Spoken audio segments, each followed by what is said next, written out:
सर्वस्य पादं भुज श्री राधा मदन मोहन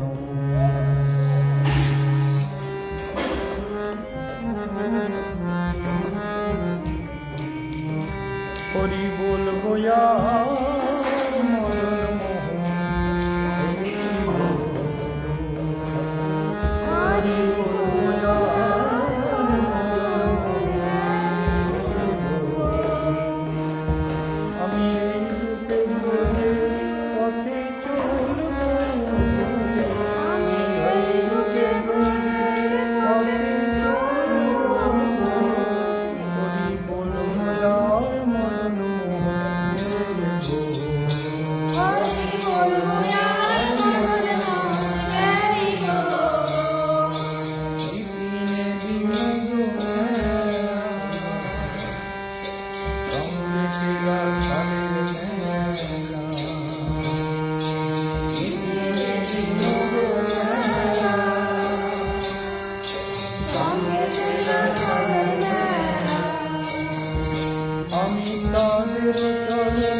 কহে নরোত্তম দাস, আমার না ভুলিল অধিকার।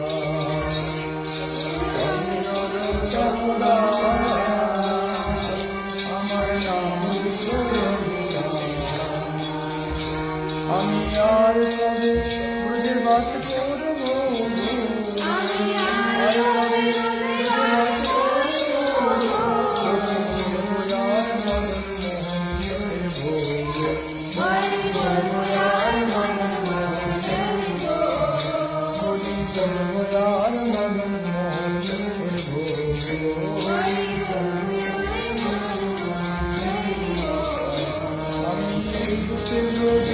পথে চলব, আমি এই লোকের পথে চলব, আর মনমোহনের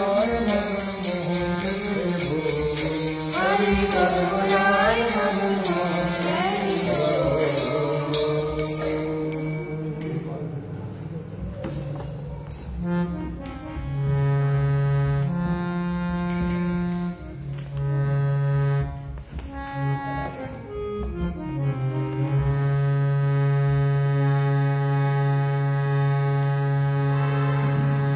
ওই কৃষ্ণ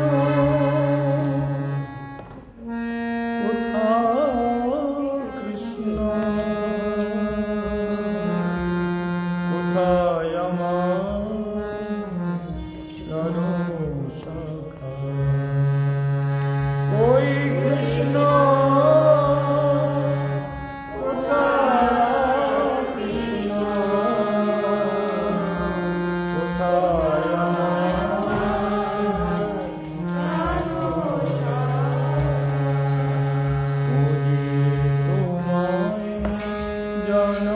ভরে তোমায় জনম ভরে, তোমায় জনম ভরে, তবু তোমায়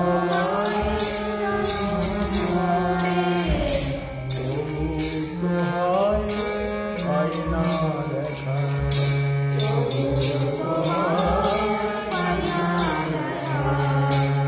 ওই কৃষ্ণ কোথাও কৃষ্ণ, কোথায় আমার প্রাণ সখা।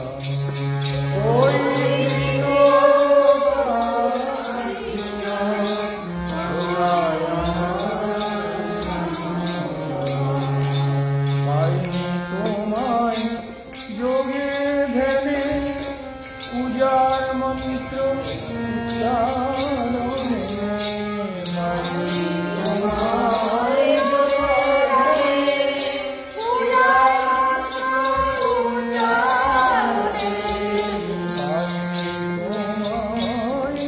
যোগে ধ্যানে, পূজার মন্ত্র উচ্চারণে। মাঝি তোমায় যোগে ধ্যানে, পূজার মন্ত্র উচ্চারণে। পাই যদি চাও সঙ্গ ফলে, পাই যদি চাও আমি পাই যদি চাও সঙ্গ ফলে, পাই যদি চাও সঙ্গ ফলে। জানাই তোমার প্রাণের ব্যথা,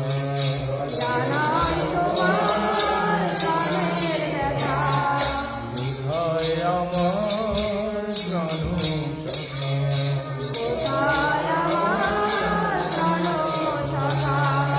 রাম জয় রাম, জয় জয় রাম। শ্রীরাম জয় রাম, জয় জয় রাম। শ্রীরাম জয় রাম, জয়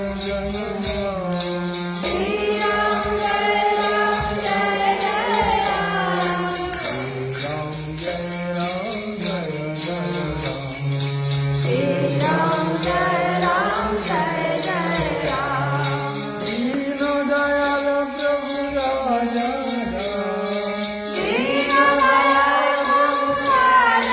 রাম, দীন দয়াল প্রভু রাজা রাম।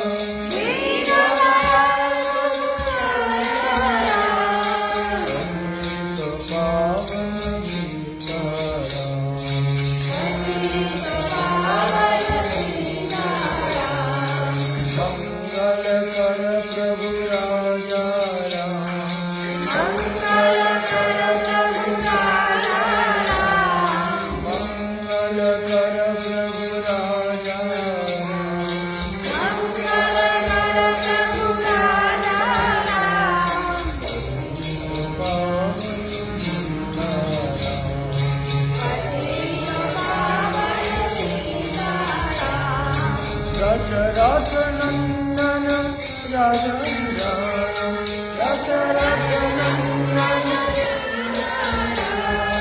दशरथ नंदन राजा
আমরা গীতায় ভগবান শ্রীকৃষ্ণের দিব্য উপদেশ শ্রবণ করে চলেছি। মনে রাখতে হবে, কথা নয়, শান্ত।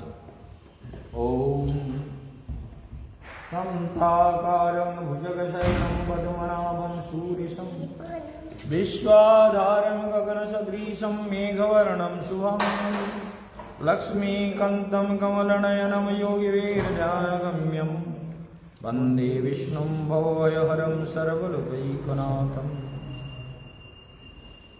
তাহলে প্রারম্ভে পরমারাধ্য গুরুদেব নিত্যলীলা পৃষ্ঠ ভক্তিবিদয় বনদেব গোস্বামী মহারাজের চরণ কমলে প্রণাম জানিয়ে তার আশীর্বাদ প্রার্থনা করি।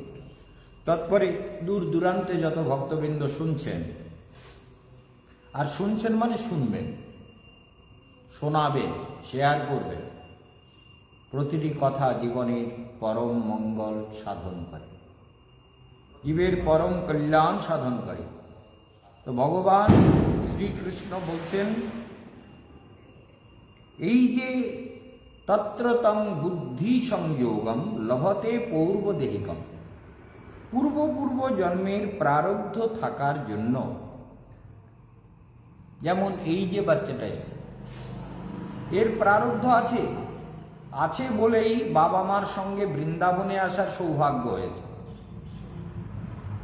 এইবার এই সৌভাগ্যটাকে যদি ওর বাবা মা ঠিক মতো কাজে লাগায়, মাথার মধ্যে ঘুরছে তো, আর আমি যদি ঠিক মতো গাইড করতে পারি, ওরা যদি, কারণ আমি তো সবসময় থাকতে পারবো না, তাহলে ওদেরকে এগুলো নিয়ে গাইড করতে হবে, মন্ত্র জপ করতে হবে, ধ্যান করাতে হবে, কীর্তন করতে হবে রোজ। তাহলে আমরা একটু করে কীর্তন করি, ওকে নিয়ে হরে কৃষ্ণ নাম করি। ও তো বলছে, ও তো করতাল বাজাতে শিখে গেছে, প্লাস বলছে শ্রীরাম জয়রাম বলছে। তাহলে একটা শিশু মনকে যত তাড়াতাড়ি কন্ট্রোল করে নেওয়া যায় এবং অধ্যাত্ম চেতনায় যত তাকে এগিয়ে নেওয়া যায়, আর একটা বয়স্ক লোককে তত তাড়াতাড়ি পারা যায়। এটা তোমাদের মগজে ঢোকা দরকার। এই বাচ্চাটাকে আমরা যত সুন্দর করতে চাইবো, ও কিন্তু তত। ইস্কনের বাচ্চারা কত সুন্দর, দেখেছো ফেসবুকে সব কত সুন্দর সুন্দর শ্লোক করে। তাহলে একে যদি তোমরা সুন্দর করার জন্য চেষ্টা করো, এরপরেই শান্তিপুনি মণিতে দিয়ে দেবে। এর পরীক্ষা হয়ে গেলে, কবে পরীক্ষা শেষের? অপ্রিলে অ্যাডমিশন। অপ্রিলে অ্যাডমিশন হবে। এপ্রিল মাসে। কবে? এপ্রিল মাসে। এপ্রিল মাসে অ্যাডমিশন হবে। ততদিন কি এখানে পড়বে? ঠিক আছে, এপ্রিলে ওখানে অ্যাডমিশন করিয়ে দেবে। ওখান থেকে কেন, ওখানে স্পিরিচুয়াল কালচারটা রয়েছে, এখানে তো স্পিরিচুয়াল কালচার নেই। এবার আশ্রমের কীর্তন, ভজন, সাধনা এগুলো যত তোমরা করাবে, এই বাচ্চার মন তত সুন্দর হয়ে যাবে। একে বোঝাতে হবে এটা করতে নেই, এটা ঠিক নয়। সব সময় আদর নয়, মাঝে মাঝে শাসনও করতে হবে। কারণ শাসন করা তারই সাজে, সোহাগ করে। সোহাগ মানে যে ভালোবাসে সেই শাসন করতে পারে। যেমন এই যে আমাদের নীলকে আমি শাসন করি, তাহলে আমি কি ওকে ভালো কম বাসি? শাসন করি বলে কি কম ভালোবাসি? তা তো হতে পারে না। ভালোবাসি বলেই তো শাসন করি, কারণ ভালো করতে হবে। ভালো করতে গেলে শাসন করতে হবে। সমস্যার ভেতরে আমাদের সব কাজ করে, সব কাজকে সামলে, তার মধ্যে নিজের সাধন, ভজন, শিক্ষা, পড়াশোনা, শ্লোক পড়া সব কিছু করতে হবে। এই যে শ্লোকগুলো, এই শ্লোকগুলো সব মুখস্থ করতে, বুঝতে পেরেছিস? পড়িস না এসব শ্লোকগুলো, পড়িস না তুই? এইগুলো দেখতে পাচ্ছি না, এই শ্লোকগুলো আগে মুখস্থ করবি, সব শ্লোকগুলো। যাই হোক, এখন আলোচ্য বিষয় ভগবান বলছেন, এই এদিকে দেখো, দেখি তো ওইদিকে লেগে গেলে, যেগুলো বলছি সেগুলো আগে শোনো। তত্র তং বুদ্ধি সংযোগম লভতে পূর্বদেহিকম। পূর্ব জীবনের প্রারব্ধ তাকে সাধনার জন্য প্রেরিত করে, তাকে ভেতরে উৎসাহ দেয়, সাধনা করো। এবং এই সাধনাটা চিন্তা করতে হবে 97-এ যখন আমি যোগাসন শুরু করি, তখন কিন্তু আমাদের ছন্দার বাবা মা, ছন্দা এরা সব অনেকেই ছিল। তাই এরা বলে কি হলো, গুরুদেব আজকাল ধ্যান শুরু করে দিয়েছে। ওরা আবার একটু মানে গৌরী মঠের লোক সবাই বলে কিসের ধ্যান, কিসের যোগ, কিসের ওসব কেন করব, কলিযুগে হরিনাম, এসব ওরাও তো শুনেছে, আমিও তো বলেছি, আমার মুখেও তো শুনেছে সে বলে, আমিও তো বলেছি, বহুবার বলেছি, বহুভাবে ব্যাখ্যা করেছি। যোগীদের শ্রাদ্ধ করেছি। যোগী, ওই ওখানে একজন যোগী ছিলেন, এই যেন নাম, তার সঙ্গে আমার এতে দেখা হয়েছিল, হচ্ছে আপনার ওই আমাদের জগন্নাথ দত্তের বাড়ি ছিল, ওখানে বিরাট মন্দির টন্দির ছিল, ওরা বিক্রি করে চলে এসছে শুনলাম, সেদিনকে গেছিলাম শুনলাম। বেলতলি গোসাবার কাছাকাছি আর কি। ওখানে বিরাট বড় বড় পুকুর, জমি জায়গা, প্রচুর সম্পত্তি, বা বিরাট বাড়ি, বা রাধা গোবিন্দের মন্দির ইত্যাদি সব কিছু বিক্রি করে ওরা চলে এসছে ওখানে। কারণ দেখার লোক নেই, বা সম্পত্তি, দুই ভাই মারা গেছে, জগন্নাথ দত্ত আর গৌর দত্ত। তার বড় ছেলের নাম বিমল দত্ত, সেও মারা গেছে। তার বিমল দত্তের একটা ছেলে বাইরে পড়ে। এখন দেখা যাচ্ছে ওদের বাড়িতে আমি প্রতি বছর বিশেষ করে দোল পূর্ণিমাতে যেতাম। তো সেই সময় কলকাতায় খুব নাম আছে, কি জানো, কি নাম জানো, প্রচুর লোক নিয়ে উনি যেতেন। ওনার যোগ টোগ সব খণ্ডন মণ্ডন করে একদম আমি তো তোলপাড় করতাম।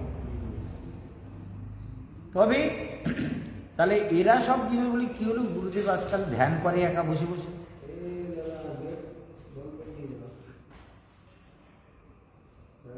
आवाज नहीं करना, बस खाली लग भेजा देना, बस रहने दो, ठीक है। তো এ কি হলো, দেখা যাচ্ছে অদ্ভুত ব্যাপার। বলে গুরুদেব হঠাৎ করে ধ্যান শুরু করে দিয়ে, চিন্তা কর, লভতে পূর্বদেহিকম, পূর্ব জন্মের প্রারব্ধ কিরকম প্রেরণা দেয়।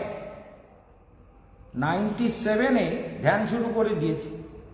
আর ওরা নিচে নিচে হাসে, গল্প করে, কিন্তু 3তলা বাড়ি তো, আর আমি 3তলায় ধ্যান করে নিচে গল্প আওয়াজ করলে তো উপরে শব্দ যায়, আর উপরে পুরো খোলা সোজা শব্দ উপরে যাচ্ছে, মহা সমস্যা।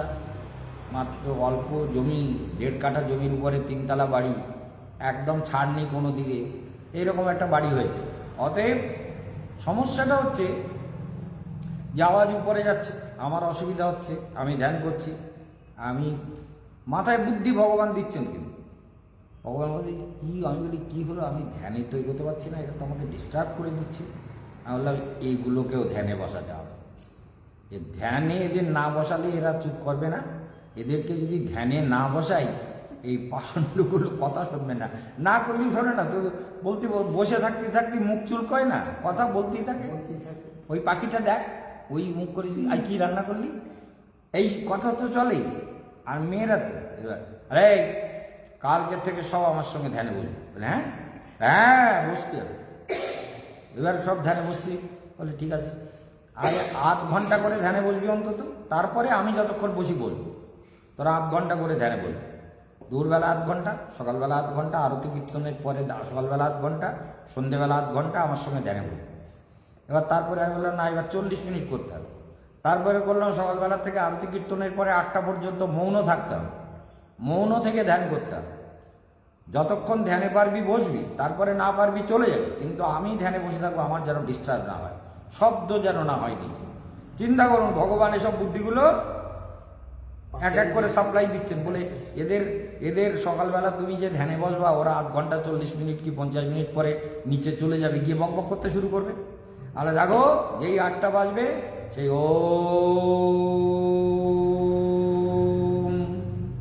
ওম বলে তবে মৌন ভঙ্গ করা হবে।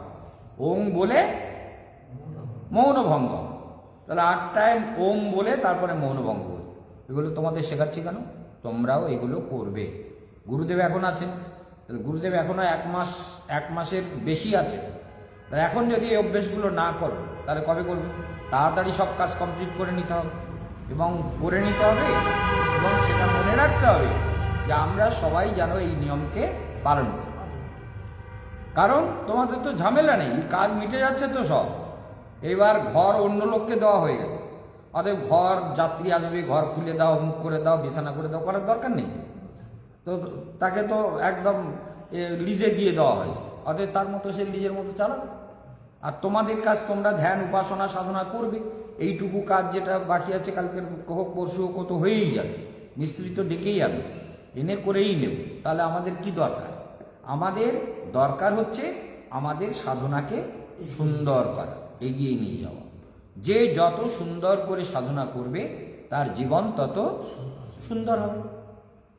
এই জন্য মনে রাখতে হবে যে আমরা যেন ফাঁকি না দিই, এই জন্য মনে রাখতে হবে। দেখো, এগুলো কেশবানন্দ মহারাজ নিজের জীবনের কথা বলছেন কেন? এই লভতে পূর্বদেহিকম, পূর্ব জন্মের প্রারব্ধ কিভাবে প্রেরণা দেয়। আমার কাছে অনেকে এসে যোগাভ্যাস করেছে, যে ভারতী মহারাজ হিঙ্গলগঞ্জে আমার বিরুদ্ধে বলতে ওর বুক কাঁপছিল, কিন্তু বলে যাচ্ছিল, তবু ওকে যেহেতু পেছন থেকে খোঁচাচ্ছে, আপনি বলুন ওনার বিরুদ্ধে ঠিক নাম করে বলছে না, কিন্তু বুক কাঁপছে কেন? না, কেশবানন্দ বন মহারাজ একটা পাওয়ার, একটা 5000 পাওয়ারের মার্কারির মতো পাওয়ার, যার সামনে অন্য আলোগুলোর কোনো চিহ্ন থাকে না। সেই জন্য এই ভারতী মহারাজ আমার ওখানে বারাসাতে এসে ধ্যান শিখেছে, ধ্যান শিখিয়েছি, এভাবে ধ্যান করো, এইভাবে প্রাণায়াম করো, এইভাবে উপাসনা করো, এইসব শিখিয়েছি। কিন্তু এখন ওস্তাদ হয়ে গেছে, আমার সঙ্গে লেকচার শিখতে কত জায়গায় গেছে, উখড়াতে গেছে আমার সঙ্গে, বলে আপনার লেকচার আমি রেকর্ড করব। আমার লেকচারের ক্যাসেট, ওই হিঙ্গলগঞ্জের বক্তৃতাও বলেছে যে ওই মহারাজের, কেশবানন্দ বন মহারাজের লেকচারের ক্যাসেট এখনও আমার কাছে আছে, আমি এখনও শুনি ওনার লেকচার। চিন্তা করুন, তাহলে লভতে পূর্বদেহিকম, পূর্ব জন্মের প্রারব্ধ আমাদেরকে প্রেরণা দেয়।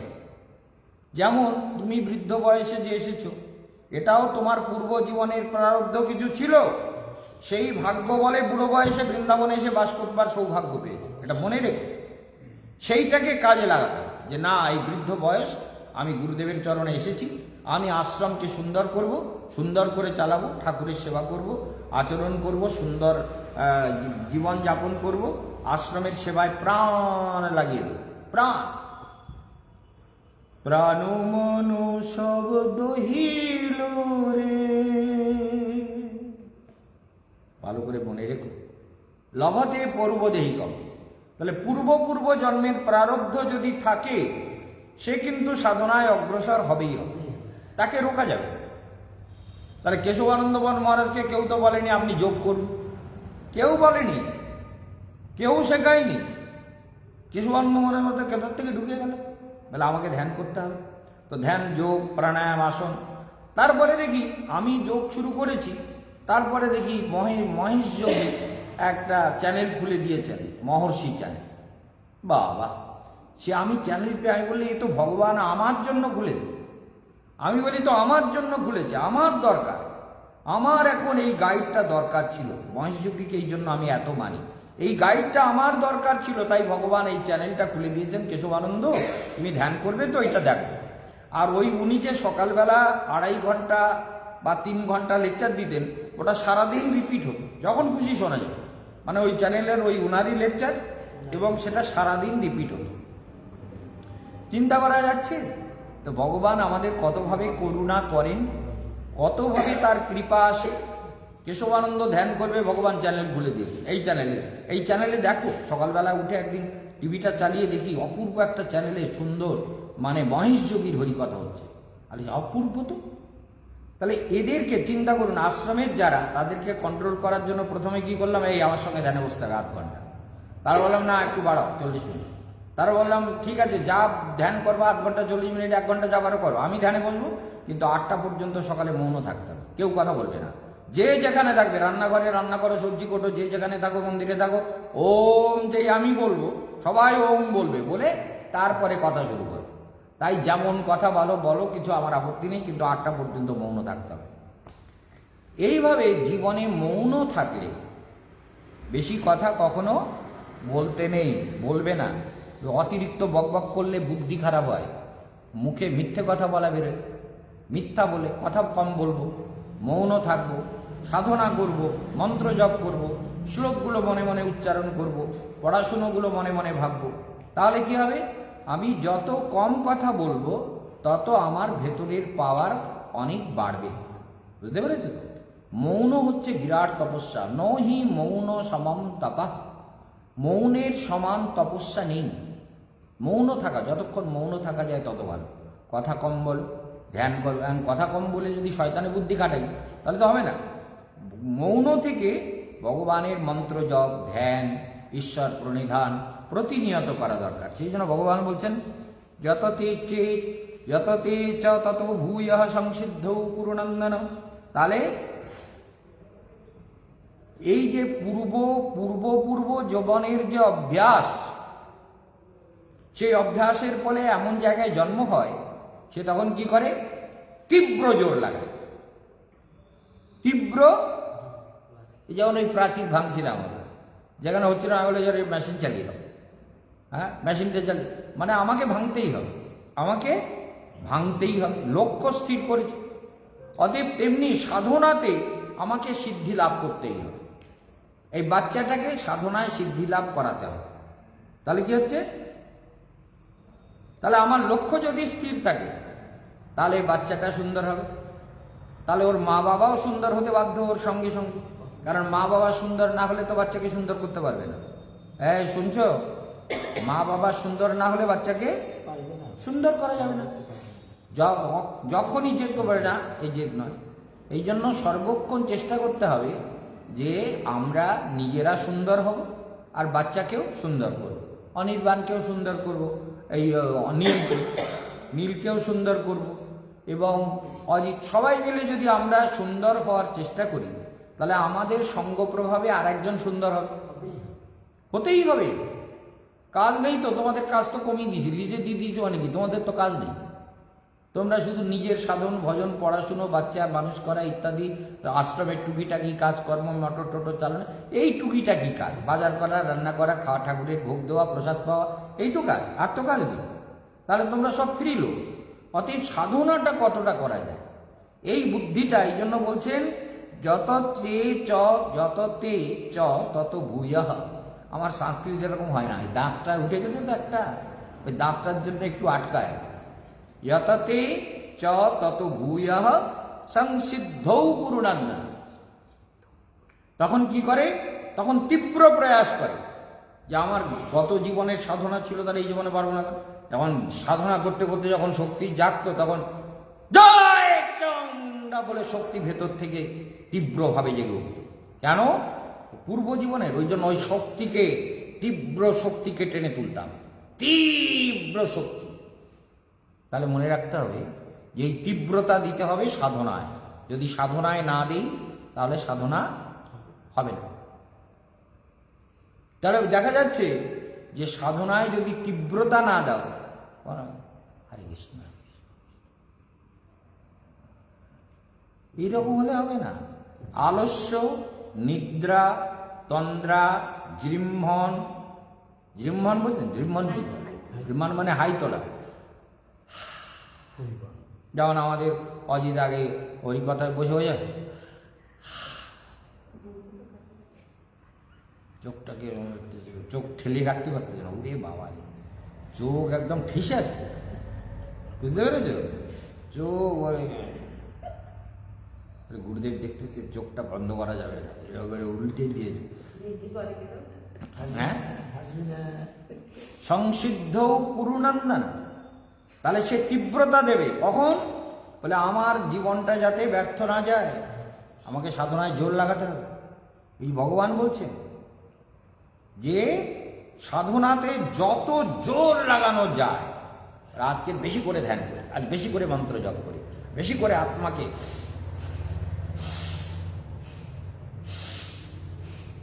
একদম মলমূত্রদ্বারকে সংকোচন করে উপরের দিকে টানতে হবে, ইড়া পিঙ্গলা সুষুম্না নাড়িকে উপরের দিকে টানতে হবে। তাহলে কি হবে? সব শক্তিগুলো জেগে উঠবে। সংসিদ্ধও পুরনন্দন। তাহলে যত আমরা এটা করব তত আমাদের জীবন মঙ্গলময় হয়ে যাবে, কোনো রকম ফাঁকি নেই এর মধ্যে। যে যত সাধনা করবে, সেই জন্য বলছেন যে হে কুরুনন্দন, মানে কুরু বংশে জন্ম তো অর্জুনের, তাই কুরুনন্দন বলছেন। পাণ্ডু নন্দন বলেছেন, কোথাও কুন্তি নন্দন বলেছেন, কোথাও কুন্তি পুত্র বলেছেন। তাহলে কুরু বংশে এদের জন্ম, কৌরব কুরু বংশের থেকে এদের জন্ম। হে কুরুনন্দন, এই যাদের পূর্ব জীবনের প্রারব্ধ আছে সাধনার, তারা যখন সুযোগ পায় তারা তখন তীব্রতা লাগে, শক্তি লাগে। যেমন আমরা দেয়াল ভাঙছিলাম, তো জোরে জোরে হাতুড়ি মারছিল ওরা, গোরের হামার হাতুড়ি জোরে জোরে বাড়ি মারতে হচ্ছিল, না হলে মশলা ছাড়াচ্ছিল না। তাহলে মশলা ছাড়াতে গেলে জোর লাগাতে হচ্ছে। বলে ভাঙতে যখন হবে তাহলে আর চিন্তা করে লাভ কি, মারো বাড়ি, তাই না? শাবল দিয়ে, শ্রেণী দিয়ে, বুদ্ধি দিয়ে, আমি এই জায়গাটা মারো, এই জায়গাটা লাগাও, তাহলে ভাঙতেই হবে, কোনো ফাঁকি নেই, ফাঁকি দেওয়ার সময় নেই, তাই না? তাহলে তেমনি সাধনাতেও জোর লাগাতে হবে, মনে জীবনের সব ক্ষেত্রে। সাধনাতেও জোর লাগাও, তপস্যাতে জোর লাগাও, ভগবানের উপাসনাতে জোর লাগাও। যত লাগাবে তত মঙ্গল। এই জন্য মনে রাখবে, যত লাগাবে ততই মঙ্গল। এই জীবন সাধনার জন্য পাওয়া, সেই জন্য মনে রাখতে হবে এই জীবনটাকে যেন আমরা হেলায় খেলায়, সেই জন্য বারবার বলি, হেলায় রত হরয় নমো, হরি হরি বলো বদনে। তাহলে হেলায় হারায়, ফাঁকি দিও না। ফাঁকি দিলে নিজের মঙ্গল হবে না। আর যদি ফাঁকি দাও তাহলে নিজের মঙ্গল হবে না, অন্যেরও মঙ্গল হবে না। তাহলে নিজেরা যদি সাধনা করো, সবার মঙ্গল, মানে পরিবেশ, এখানকার সাধনার পরিবেশ তৈরি হবে। যেমন তোমরা যে হরিকথা শুনছো, এই সময়টা, এই যে 2-3 দিন আমি পাঠে বসিনি, প্রথমে এসে তোমরা বলছো গুরুদেব হরিকথা বলবেন না, তো খুব আনন্দের কথা। গুরুদেবের কাছে হরিকথা শোনার ইচ্ছা হওয়াটাও তো পরম সৌভাগ্যের কথা, শুনতেই তো হবে। আচার্য মাং বিজানিয়া, গুরুদেবকে ভগবান বলছেন উদ্ধবকে যে আচার্যকে আমি বলিয়া জানি, মানে কৃষ্ণ বলিয়া জানি। মাং বিজানিয়া, আমাকে আচার্য বলে জানো, আচার্যকে আমি বলিয়া জানো। আচার্যই আমি, আচার্যং মাং বিজানিয়া। নান্য মন্যেত করহিচিত নো মর্তবুদ্ধা অসূয়েত সর্বদেবময় গুরু। গুরুর প্রতি কোন রকম দোষ বুদ্ধি রেখো না। গুরু সমস্ত দেবতার মধ্যে নিবাস করেন, গুরুতে সমস্ত দেবতা নিবাস করে। না কেশবানন্দ হাত বুলিয়ে দিলে রোগ সেরে যায়। কেন সেরে যায়? দেবতার তার মধ্যে কাজ করছে, দেবতার শক্তি রয়েছে। এ তো কলকাতায় গিয়ে এবার যাদের যাদের বেশি প্রবলেম দেখবো সব হাত বুলিয়ে দিয়ে সেরে দেবো, সেরে যাবে, যেতেই হবে। এই জন্য তীব্রতা লাগা সাধনায়। তোমার মধ্যেও শক্তি আছে। এই বাচ্চাটা যদি ঠিক মতো সাধনা করে এর দ্বারা অলৌকিক কাজ করা যাবে। এ যদি বলে এটা ঠিক হয়ে যাবে, তো ঠিক হয়ে যাবে। ওর কথাতে এত পাওয়ার এসে যাবে। কি বুঝতে পারছো? ওকে যদি ঠিক মতো সাধনা করাও, নিজে সাধনা করো, ওর মা সাধনা করে, এই বাচ্চা যা বলবে 2-3 বছর পরে বাচ্চার পাওয়ার এত এসে যাবে, ও যদি বলে এটা হয়ে যাবে তো হয়ে যাবে, হবেই হবে। ওর বাকসিদ্ধ হয়ে যাবে। মিথ্যে কথা বলতে দেবে না। মিথ্যে বলে মিথ্যা বলো না, মিথ্যা বলো না, মিথ্যা আচরণ করো না, মিথ্যা জেদ করো না। এগুলোকে সুন্দর করো। তুমিও যদি করো তাহলে তোমার কথাতেও শক্তি এসে যাবে, তোমার হাতেও শক্তি এসে যাবে, তোমার মধ্যে পাওয়ার এসে যাবে, পড়াশোনাতে পাওয়ার এসে যাবে। আসবেই আসবে, কারণ ভগবান তোর মধ্যেও আছে। মনে থাকবে তো? সেই জন্য যত তেজ তত ভূয় সংসিদ্ধৌ পুরনন্দন। তারপর কি বলছেন? পূর্বাভ্যাসেন, পূর্বের অভ্যাস রয়েছে, পূর্ব জন্মের সাধনার অভ্যাস রয়েছে। মৌন থাকা, ধ্যান করা, মন্ত্র জপ করা, স্পাইনাল কর্ড সোজা করে কুণ্ডলিনী শক্তিকে জাগ্রত করা, ভেতরের আনন্দ চেতনার সঙ্গে যুক্ত হওয়া, এসব তো পূর্ব জীবনের অভ্যাস। পূর্বাভ্যাসেন তেনৈব রিয়তে জগত বিষ জিজ্ঞাসুরপি যোগস্য শব্দ ব্রহ্মাতি বর্ততে। তাহলে শব্দ ব্রহ্ম, তার মধ্যে জিজ্ঞাসা জাগে যে কেন আমি ভগবানকে দেখতে পাবো না? কেশবানন্দ যেমন বলে আমার ভেতরে ভগবান আছে, তো ভগবানকে দেখতে পাচ্ছি না কেন? কি নাকি দেখতে পাবো না? হ্যাঁ, ভগবান দেখা দেবে না মানে? কেশবানন্দ দেখো, তোমার মধ্যে দেখো, এখনই দেখতে পাচ্ছি। বলে এখান থেকে একটা আলো, এখান থেকে আর একটা আলো দেখতে পাচ্ছি, দুটো আলো। এইখান থেকে হৃদয় মানে অনাহত চক্র থেকে দুটো ভাগ হয়ে যায়। এই দিকের আলোটা হালকা, এই দিকের আলোটা তীব্র। তার মধ্যে এই নারায়ণকে আর রামকে, একবার নারায়ণ একবার রাম আসছে। এই দিকটা তীব্র আলো, এই দিকটা হালকা আলো। এক এক সময় এক এক রকম দেখি, চোখ বন্ধ করলেই দেখতে পাই। তাহলে ভগবান সবার হৃদয় আছে। যে যত সাধনা করবে সে তেমন দেখতে পাবে। ফাঁকি দিলে ফাঁকে পড়বে। জীবনটাকে সুন্দর করো, তোমারও মঙ্গল, জগতের মঙ্গল, তো এই আশ্রমের মঙ্গল, সবার মঙ্গল। আশ্রমের পরিবেশ সুন্দর হয়ে যাবে যত ধ্যান করবে, যত মন্ত্র জপ করবে, যত ঈশ্বর প্রণিধান করবে। সেই জন্য ভগবান বলছেন পূর্বাভ্যাসেন তেনৈব রিয়তে যবস পিশ জিজ্ঞাসুরূপী যোগস্য শব্দ ব্রহ্মাতি বর্ততে। তাহলে সমগ্র কর্মের ফলকে কি করে? অতিক্রম করে। পাপ পুণ্য তাকে আর কিছু স্পর্শ করে না। যেমন জ্বলন্ত আগুন, জ্বলন্ত আগুনে যা দেবেন তাই পুড়িয়ে দেবে। দাউ দাউ করে জ্বলছে, তার মধ্যে জামা দেন, কাপড় দেন, মানুষ ফেলে দেন, ইঁদুর ফেলে দেন, বিড়াল ফেলে দেন, কি যাই ফেলে দেন, সবই আগুনের কাজ কি পুড়িয়ে দেওয়া। তেমনি যার মধ্যে জ্ঞানাগ্নি জাগ্রত হয়ে গেছে, জ্ঞানের তীব্র অগ্নি যার ভেতরে জাগ্রত, সে সমস্ত কর্মকে অতিক্রম করতে পারে। কর্মের সমস্ত বাধা তাকে, কোনো কর্মের বাধা তাকে রুখতে পারে না। কর্মের বাধা রুখতে পারে না, কি বলছি? তাকাও সোজা হয়ে। কর্মের বাধা তাকে রুখতে পারে না। শব্দ ব্রহ্মাদি বর্ততে, শব্দ ব্রহ্ম, পরম ব্রহ্ম ভগবান তার জীবন পথে নিশ্চিতভাবে সমস্ত দিব্য ফল প্রদান করতে থাকে।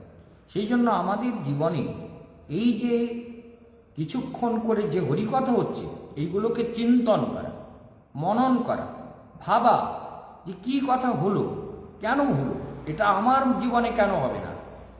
কেশবানন্দ বন মহারাজ তিনি এক এক সময় এক এক রকম ডিসিশন নিয়েছেন সাধনার জন্য, তিনি এক এক সময় এক এক রকম ডিসিশন নিয়েছেন কর্মের জন্য। তিনি সমস্ত কিছুকে নিজের বুদ্ধি দ্বারা নিয়ন্ত্রণ করেন। তাহলে আমি কেন পারবো না?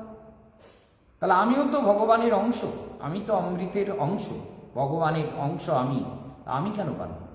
এই বিশ্বাস নিয়ে সাধন চেতনায় জীবকে অগ্রসর হতে হয় এবং হতে হবে। এটাই জীবনের মূল কথা, তাই না? অনেক ঠান্ডা পড়ছে, ঠান্ডাটা তো আছেই বৃন্দাবনে, আর তা থাকবেও।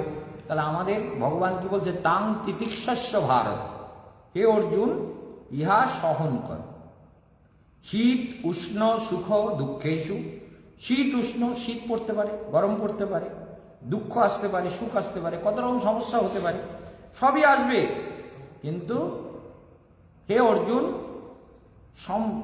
তাকে অতিক্রম করো। শীতৃষ্ণ সুখ দুঃখেষু সমসঙ্গ বিবর্জিত, এবার সমতা, সব কিছুকে সমান মনে করো, মানিয়ে নাও, মেনে চলো। আর আসক্তি ত্যাগ করো, সঙ্গ বিবর্জিত মানে আসক্তি ত্যাগ করো। তাহলে এইটা হলে ভালো হতো। বলে যা হচ্ছে সেটাই তো ভালো, ভগবানের দয়ায় যেটা পেয়েছি সেটাই ভালো, সেটাই উত্তম। হরে কৃষ্ণ কৃষ্ণ কৃষ্ণ হরে হরে, হরে রাম রাম রাম হরে হরে, হরে কৃষ্ণ কৃষ্ণ কৃষ্ণ হরে হরে, হরে রাম হরে কৃষ্ণ